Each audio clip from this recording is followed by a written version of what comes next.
नमस्कार, मैं हूं हरबंस नागो। अक्सर ये कहा जाता है कि जम्मू कश्मीर की ऐसी राजनीति है जिसको समझ पाना बहुत मुश्किल है। केंद्र सरकार ने बहुत कोशिशें की हैं कि जम्मू कश्मीर में स्थिति सामान्य हो, मगर अभी ये सामान्य स्थिति कोसों दूर है। देश भर में 7 चरणों में चुनाव होने हैं। जम्मू कश्मीर की 5 लोकसभा की सीटों पर 5 चरणों में ही चुनाव होने हैं।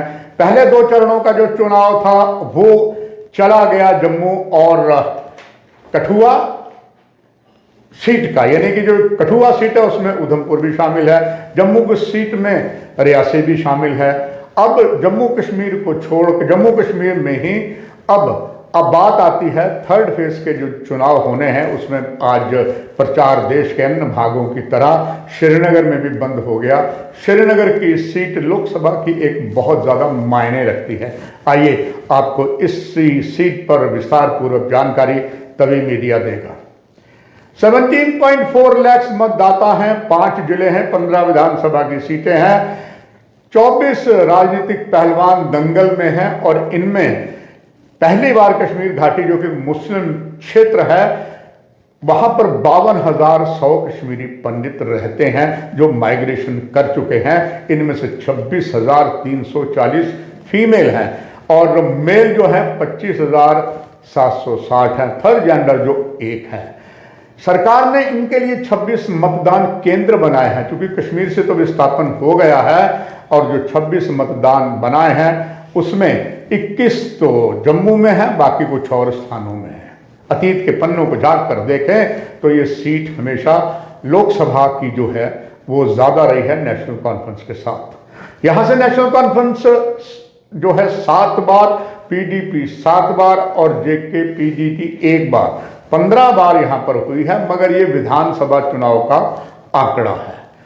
अब बात करें जो मुख्य उम्मीदवार हैं नेशनल कॉन्फ्रेंस और पीडीपी। सबसे पुरानी पार्टी नेशनल कॉन्फ्रेंस है, उसके बाद पीडीपी की आती है, इसके बाद और पीडीपी से अलग होकर जो बड़ी जम्मू कश्मीर अपनी पार्टी जो पूरी तरीके से अब तो प्रमाणित हो गई है, ये भारतीय जनता पार्टी की बी पार्टी है। इसलिए भारतीय जनता पार्टी ने कश्मीर की 3 सीटों पर अपने उम्मीदवार ना उतार कर बंदूक जो है अलग अलग इन भाजपा बी पार्टी को दे दी। एक तरफ सज्जाद लोन जो नॉर्थ कश्मीर की उन्होंने कंधा इस्तेमाल किया और श्रीनगर की सीट का उन्होंने कंधा जो है वो जम्मू कश्मीर अपनी पार्टी का दिया है। अब इस बार जो चुनाव है, अभी तक जो जानकारी मिल रही है, हवाएं जो कह रही हैं कुछ इशारा करती हैं कि इस चुनाव में आगा रुख अल्लाह मेहदी जो शिया लीडर हैं नेशनल कॉन्फ्रेंस में, वो पहले ही बहुत ज़्यादा ताकतवर हैं, विधानसभा में सदस्य भी रहे हैं, दूसरे पीडीपी के वाहिद परा हैं और जो जम्मू कश्मीर अपनी पार्टी है मोहम्मद अशरफ मीर यानी कि बी पार्टी जो भारतीय जनता पार्टी वो खड़े हैं। और ये पहली बार हुआ है कि इस श्रीनगर सीट में अब्दुल्ला परिवार नहीं है। आपको बताते चले, इसी श्रीनगर लोकसभा की सीट में गांदरबल क्षेत्र आता है और जहां पर शेख अब्दुल्ला रहते थे, उनके पुत्र भी वहीं रहते थे, फिर उमर अब्दुल्ला भी रहते हैं। इस बार उमर अब्दुल्ला चुनावी दंगल में है, मगर वो नॉर्थ कश्मीर में है। यानी कि इस बार श्रीनगर को अगर कैंडिडेट मिलेगा, किसका मिलेगा वो तो आने वाला समय बताएगा, मगर नेशनल कॉन्फ्रेंस का अब्दुल्ला परिवार ये नहीं होगा।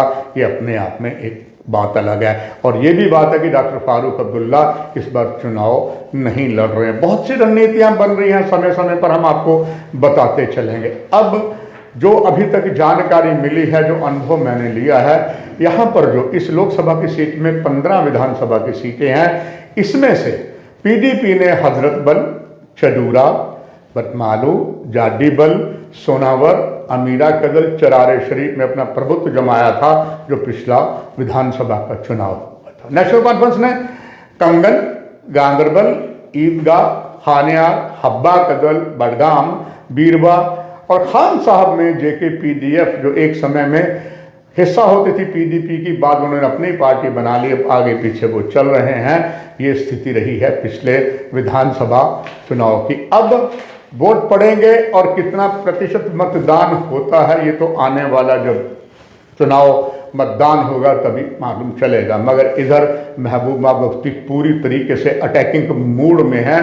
आज उन्होंने ये बात कही है कि हम भारत के चुनाव आयोग से पूछना चाहते हैं कि अगर आप 1987 की तरह चुनाव में धांधली कराना चाहते हैं तो ये नाटक किस लिए कर रहे हैं। ये महबूबा मुफ्ती का दावा है कि सरकार ने जम्मू कश्मीर में 1987 के चुनाव में धांधली की तरह से इख्वान को पुनर्जीवित किया। आपको इख्वान के बारे में बताते चले कि पहले ये इख्वानी होते थे, ये आतंकवादी होते थे, कश्मीर घाटी के थे, फिर पाकिस्तान जाके ट्रेनिंग ली और फिर आतंकवादी बन गए।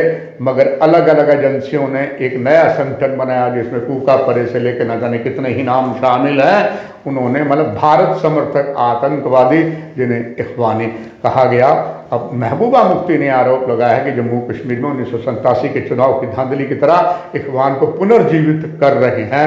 उन्होंने कहा कितनी हैरानी की बात है कि उनके लोकसभा की सीट पर जहां चुनाव लड़ रहे हैं, यानी कि राजौरी अनंतनाग की जो सीट है उसमें पुलवामा जिला आता है। महबूबा ने कहा है कि यहाँ पर सरकार ने धारा 143 लगा दी है, ये धारा लगा दी है, दैट मीन्स यहाँ पर बंदे ज़्यादा इकट्ठा नहीं हो सकते। उन्होंने कहा है कि जानबूझकर सरकार पीडीपी के वर्करों को चुनिंदा रूप से टारगेट बना रही है, उनको थाने बुलाया जाता है और थाने में बिठाया जाता है। उन्होंने ये भी कहा कि पुंछ जिले में जहाँ पर इंडियन एयरफोर्स का कमांडो एक आतंकवादियों ने घात लगाकर बलिदानी कर दिया था, उसके हमले के बाद उनके 60 प्रमुख कार्यकर्ताओं को हिरासत में लिया गया।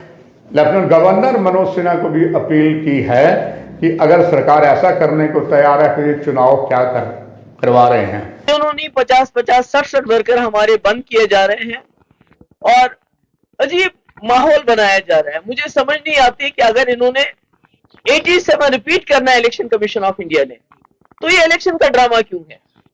अगर इन्होंने यहाँ पर इख्वान को खड़ा करना है, इख्वानियों की जमात को खड़ा करना है, अपनी प्रॉक्सीज को खड़ा करना है जिनको ये सपोर्ट कर रहे हैं, हालांकि अभी ये खुली तौर से सपोर्ट में नहीं आ रहे हैं बिकॉज ये चाहते हैं कश्मीर की इलेक्शन हो जाए, उसके बाद ये राजौरी पुंछ में अपना सपोर्ट डिक्लेयर करेंगे।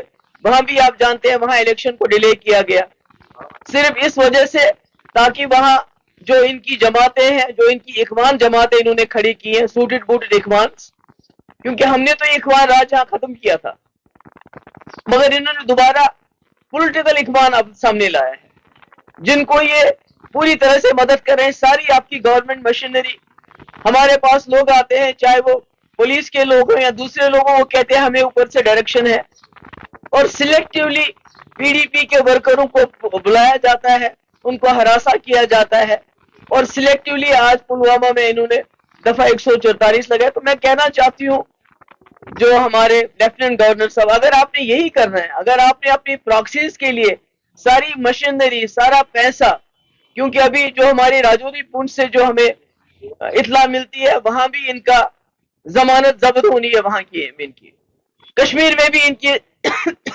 जो पार्टीज है उनकी जमानत जब्त होनी है, मगर मुझे समझ नहीं आता ये किस बलबोते पे इतनी सारी सरकार की, गवर्नमेंट ऑफ इंडिया की सारी प्रेस्टीज, सारी मशीनरी, सारी सरकार इस वक्त इनके हक में काम कर रही है और पीडीपी को सिलेक्टिवली टारगेट किया जा रहा है, हमारे वर्कर्स को पकड़ के बंद किया जा रहा है, थानों में उनको हरासा किया जा रहा है। अब ये भी साथ में बात करते हैं कि जो जम्मू कश्मीर की 3 लोकसभा की सीटें हैं, नॉर्थ कश्मीर से डॉक्टर फारूक अब्दुल्ला के बेटे उमर अब्दुल्ला चुनाव लड़ रहे हैं और फिर जो नई सीट एक बना दी गई जम्मू के हिस्से को जोड़कर और श्रीनगर हिस्से को जोड़कर, यानी कि राजौरी साउथ कश्मीर को, वहाँ पर चुनाव जो है 4th फेज में होना था मगर उसको और 5th फेज में ले जाया गया है। मगर यहाँ बने हुए हालात बहुत कुछ कहते हैं। इस संबंध में आने वाले समय में आपको तभी मीडिया बताता रहेगा और जहाँ तक मेरी पत्रकारिता का आया, मैं ना काहूँ से दोस्ती ना काहूँ से बैर की कहावत को मैं यथार्थ करता रहूँगा। इस कार्यक्रम में इतना ही। नमस्कार।